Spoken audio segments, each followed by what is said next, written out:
All right, welcome into a special edition of the Growler. When anytime I have an excuse or an opportunity to bring in our good friend Tyler Dunne from Go Long, I have to do it. TD, what's up? Welcome back.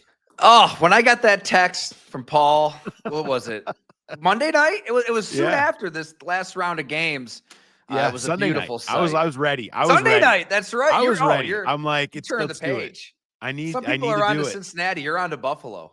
Look, we had the Yes. Thursday game. I had a whole long weekend to think about it, and I was like, "This is it. It's officially."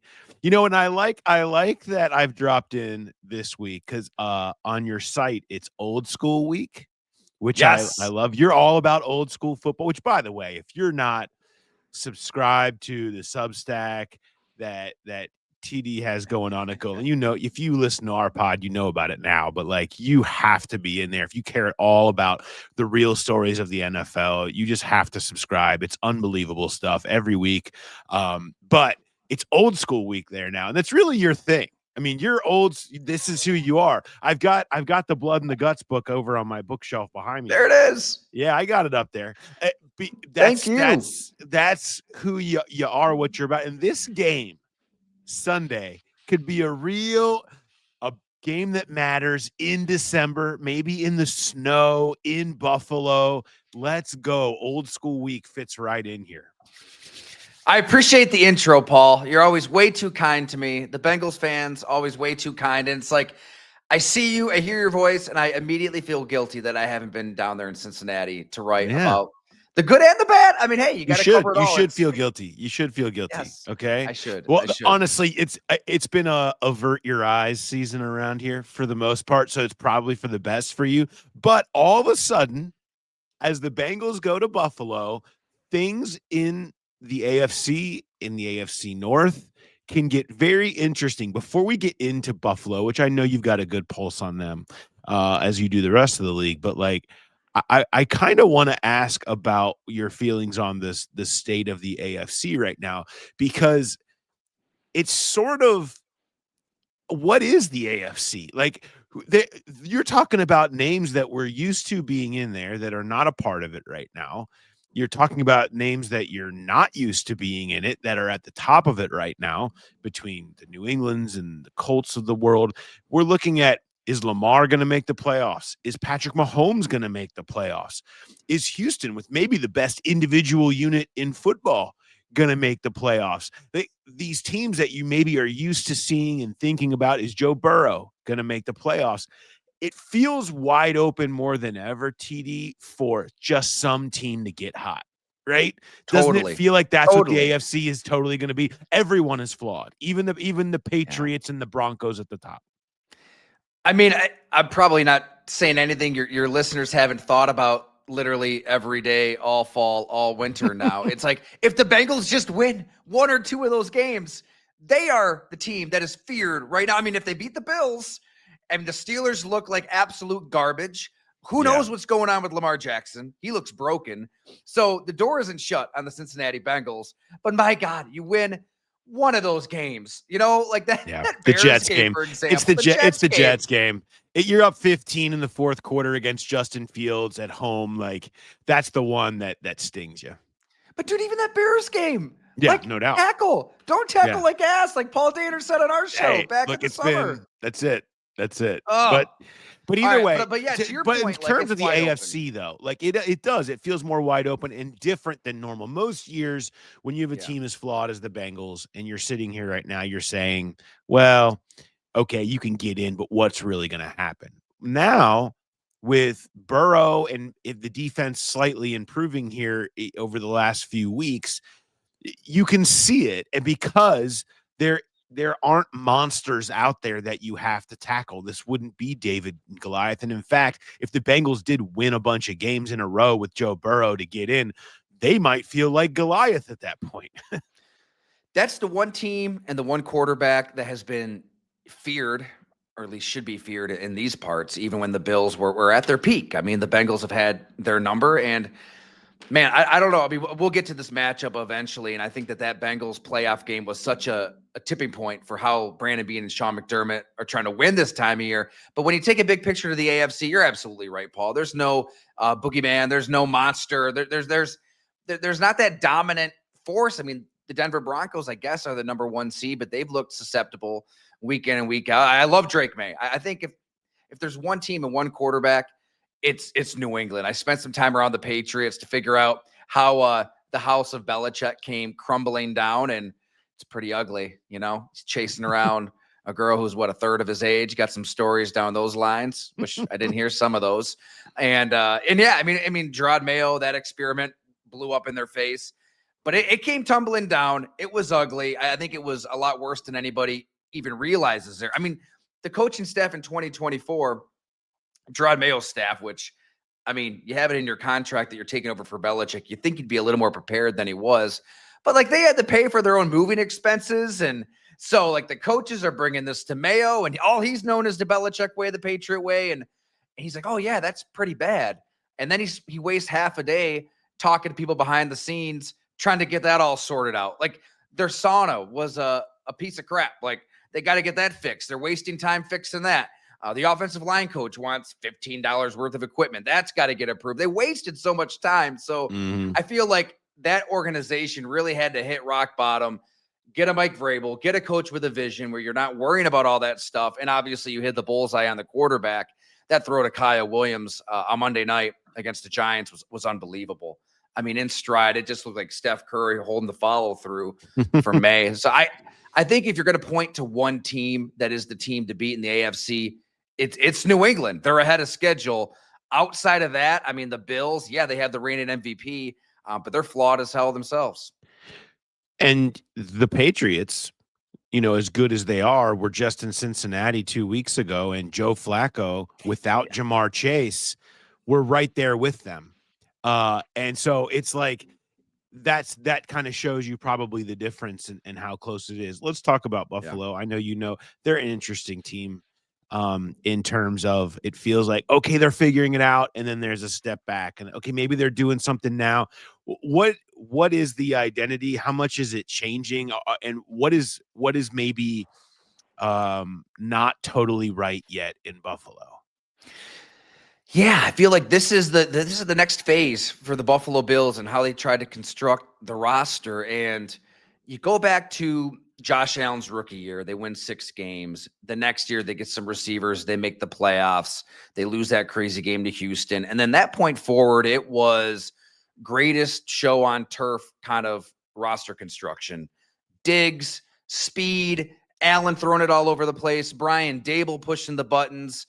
There was a point in the 2021 season where it was halftime of the Tampa Bay Buccaneers game. They're getting blown out on the heels of that crazy wind game where Mac Jones beat him throwing the ball 3 times. And players told me that Dable basically said, screw it, F it. We're just going to unleash Josh Allen and all his fury. And they did. They had the perfect game against New England in the wild card, scoring a touchdown every possession. The shootout with Patrick Mahomes at Arrowhead that came down to those 13 fateful seconds. I mean, that team could have won the Super Bowl. I'm sure Cincinnati fans would push back on that. But that version of the Bills was throw it all over the place. And then what happened? The Bengals came in here and just punched the Bills in the jaw, knocked them to the turf in that snow globe of a game. And I can remember after that, I had Isaiah McKenzie on my podcast, and he said, look, if we would have played the Bengals in a dome, we're winning that game every time, in so many words. And that pissed off a lot of Bengal fans. I remember hearing from them. And you know what? I think all sides are probably right. I think the Bills, they were built for a dome, and it was embarrassing. They were humiliated. They've been wanting teams at home in the playoffs forever. You finally get one, and you're not ready for it. The Cincinnati comes in and blows you out of your own building. So that was a point for Sean McDermott and Brandon Beane where they really looked in the mirror and said, we have to toggle between play styles, bare minimum. We've got to be able to win at the line of scrimmage, play a more physical brand of football. They eventually fire their offensive coordinator midway through the next season. Sean McDermott's fingerprints are all over the offense, for better or worse, with Joe Brady. They want to run the ball, and they've been able to do it. They've been able to win at the line of scrimmage. They're number 1 in the league in rushing right now. Run defense is a different story. That's a totally different conversation. But offensively, they can run the ball. They can push people around. It does come with some unintended consequences, I think.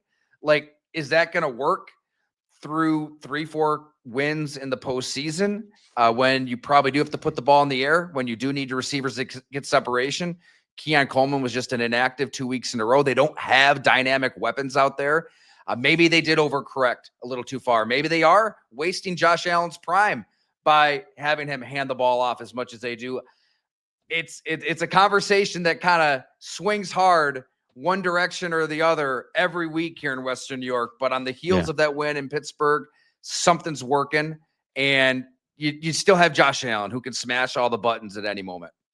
Well, it seemed like, you go back and you watch that Steelers game and they basically run the same play over and over and over again and have success. Now, I don't know if the Bengals can stop anybody's running game consistently. They've been better in recent weeks, but we also have seen them just get absolutely run over and missed tackles and all that stuff. But this will be the ultimate test for if this defense is actually improving or if it's been a little bit more of small sample size, smoke and mirrors.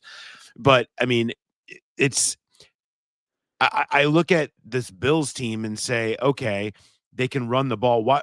Why not still just let Josh throw it? And why have they been so up and down? Why have them, you have a loss in Miami where you're losing by a bunch. You have games where it feels like they should feel more solid than they are, right? Why are they not more solid?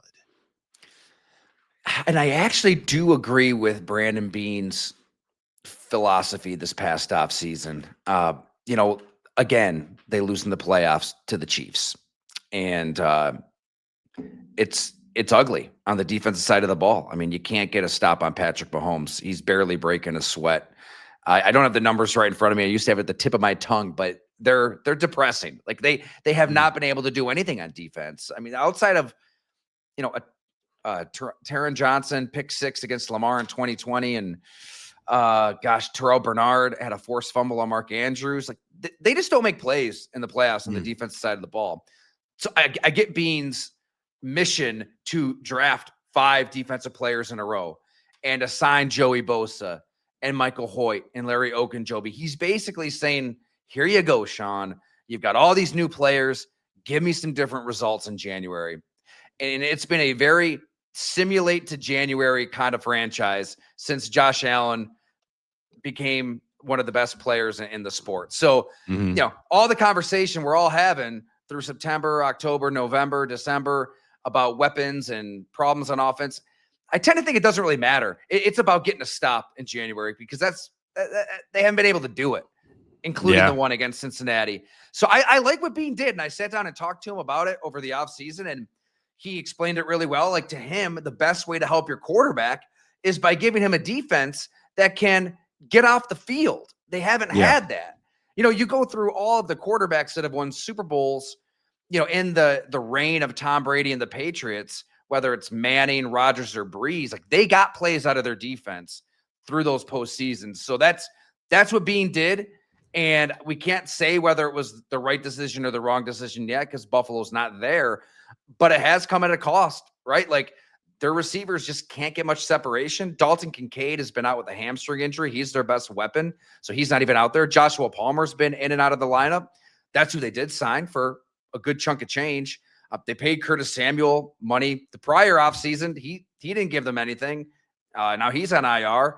Elijah Moore was let go. It's not pretty. I do think, though, when you've got the quarterback, he can make a lot of problems go away.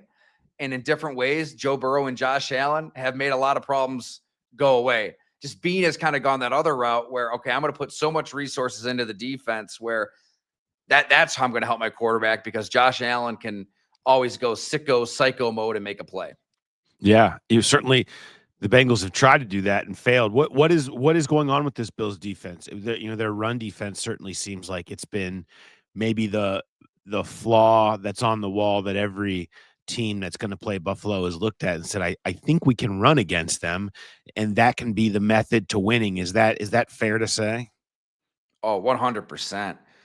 I'm sure they'd point to the injuries. I mean, every team can. I hate even Yeah. bringing up injuries. Ed Oliver, I mean, Michael Hoyt was a big one. He was looking like this super sub that would just come in the game and be, a bull in a china shop, just blasting through offensive lines for whatever it was, a game and a half that they had him healthy this year out of his suspension. He's done. He tore his Achilles. So they don't have some key pieces, but that's the case for everybody. So it's not even worth making that excuse. Look, they're light. They're a light defense. Outside of Deion Walker, a 4th-round pick, who's a behemoth, that they are light across the board. It's by design, I think. They have to get past Patrick Mahomes, Lamar Jackson, Joe Burrow, and the way they're thinking is fast, twitchy, athletic specimens are the way to go. Like I said, I hesitate to just declare it a terrible decision because it's all about January for the Buffalo Bills. But their run defense is not very good. You can run on the Bills right now.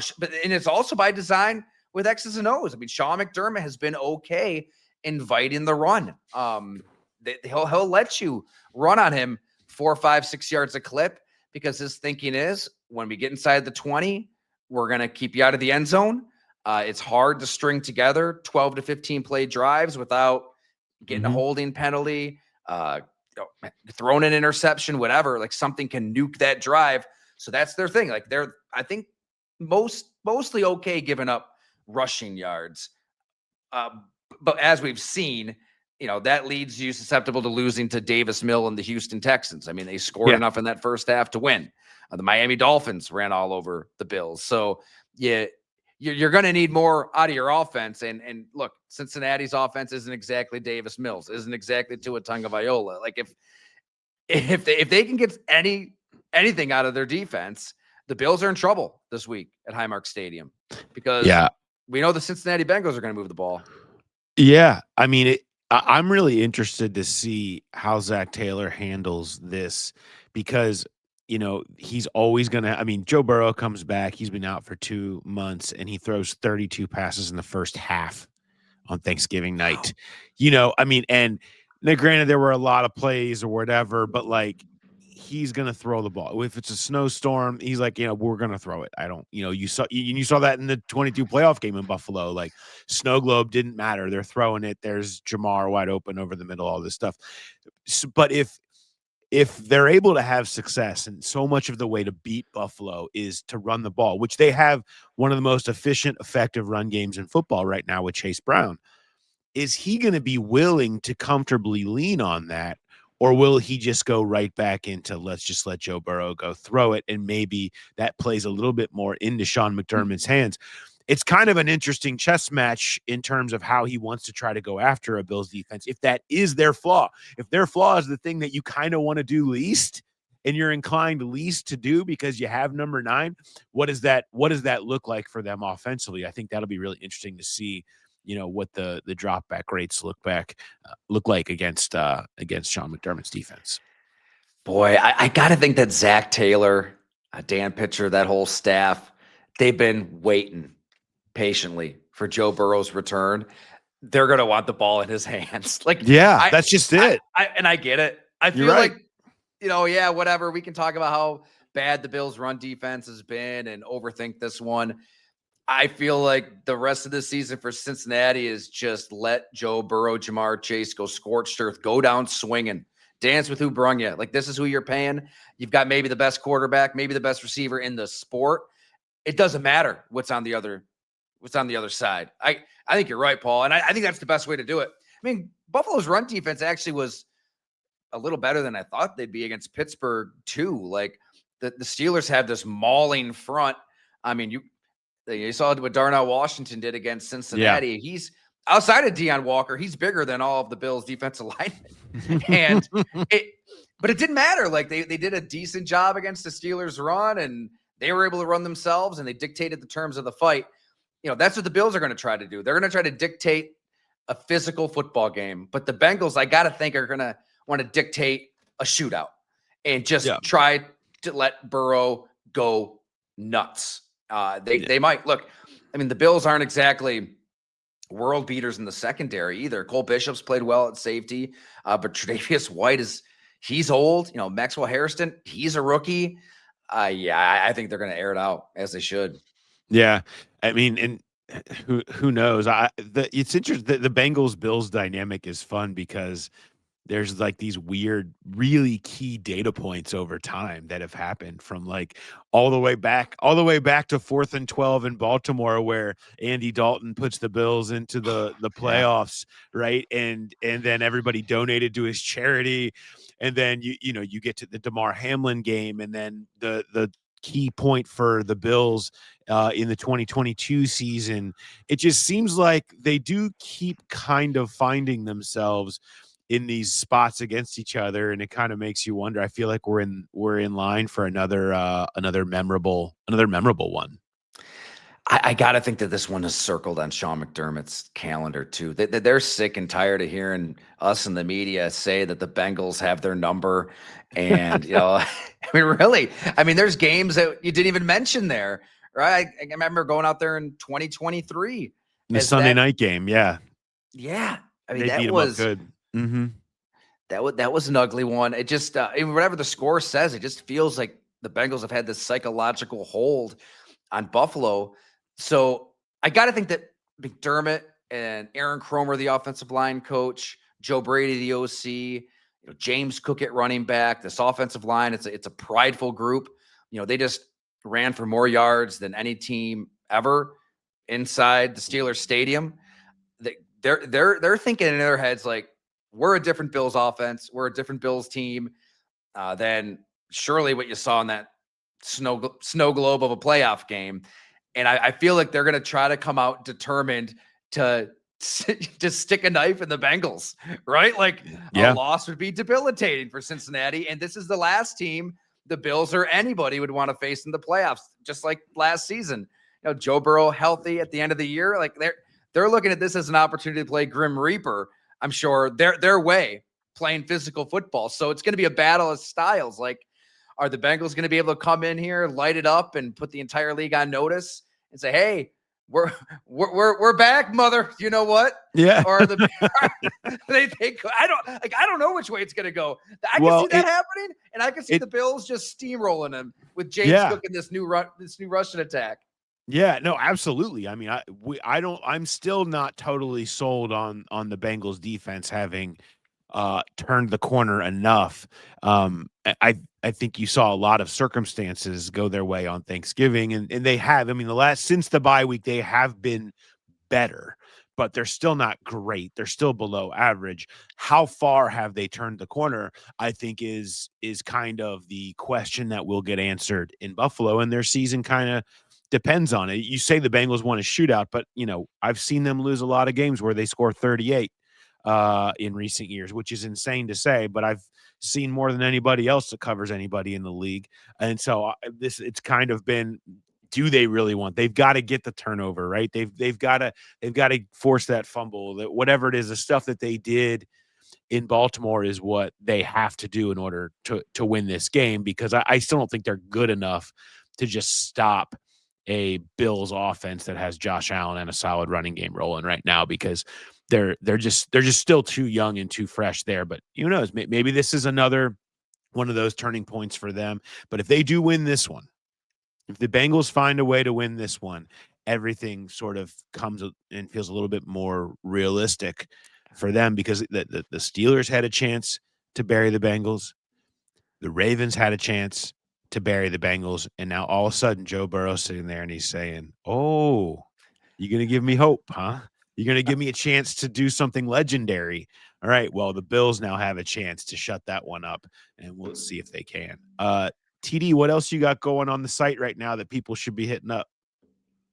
Man, like you said, old school week. Old school Every week. year we do this, try to celebrate the players who represent everything we love about this beautiful, violent, belligerent sport. It's a league and a society going soft. So we want to shine a spotlight on those guys who, remind everybody that, hey, until the flags are in the belts, it's a game of blocking and tackling and physicality. So myself, Bob McGinn, Jim Monis. So he was a scout with the Eagles, the Saints, and director of personnel with the Bills. We're going to be announcing our all old school team. So some say it's the highest honor that a player could Some say, ever yeah. receive. Yeah, Really. sure. So that Yeah. will be announced very soon. And then also have a feature on Baker Mayfield. I spent a little time down in Ooh. Tampa because he's as old school as it gets at the quarterback position, headbutting his lineman, playing through torn labrums. Learned a little bit about the divorce from Cleveland. It Mhm. was as bad as you can imagine. And yeah, we got our podcasts up. I do a podcast with both Bob and Jim. Those are a lot of fun. So always appreciate those who subscribe, support, and yeah, encourage me. If Cincinnati wins, I got to get my butt down there and see you Yeah. and get some fried chicken at the Eagle and do a Let's do Bengals it. story. Absolutely. I imagine the all old school team is that 13 personnel, I assume, just 3 tight ends, 3 tight end, maybe an extra offensive lineman, 1 receiver. Is there or do you how's that I line think we up? got to go, wishbone, maybe a little single wing, Single wing. jam everybody in there, but you can't find the ball. Just a total scrum. All I know is as I think of Bengals current and recent that belong on the all old school team, just give me DJ Reader all day. DJ Oh, Reader. I mean, when love I him. think of like all from recent Bengals teams, the most old school, all about grimy, gritty, get down in there and just muscle each other around, move you around and be Oh stronger. yeah. Battle of wills in the fourth quarter, living for that moment. Give me DJ Reader all day. And I know he's getting up there now, but man, people that weren't paying enough attention don't understand how incredible he was to bring in the old school to those Bengals defenses that made some runs. Man, great stuff. I'm All right, trying to find. I'm sorry to cut you off. I'm yeah, looking for it on the fly. I can't find it. But you mentioned the Damar Hamlin game, yeah, and I talked to DJ Reader. That was when I sat down with him for a feature. It would have been like a day or two before that game, 2 days, I guess, yeah. because then we did your podcast in between. That's He had right. a quote, and it's really spooky looking back. He says something like, "I die on a football field. Like I Yeah, don't care if my heart stopped." Like it was incredibly detailed, yeah. and then we saw what happened with Damar Hamlin. Like verbatim, it was almost what DJ Reader said. So I think I actually Creepy. had to almost like tame Take it down that out. quote. Yeah, Yeah, it was a little too soon, too DJ. soon. Absolutely. Yeah. Yeah, No, spooky, incredible. spooky stuff from DJ. Very spooky. Well, the Bengals and Bills history is long. It is notable. It is typically very impactful. I have a feeling that we might see something notable and very impactful as well on Sunday, the same way this conversation was, TD. Always love catching up with you. Make sure everybody subscribe to go along if you want the real stories of what's going on in the NFL. Great stuff all the time. Appreciate it, TD. We'll talk to you next time. Always great seeing you, man. Thanks so much for having me, Paul. Yep. See you.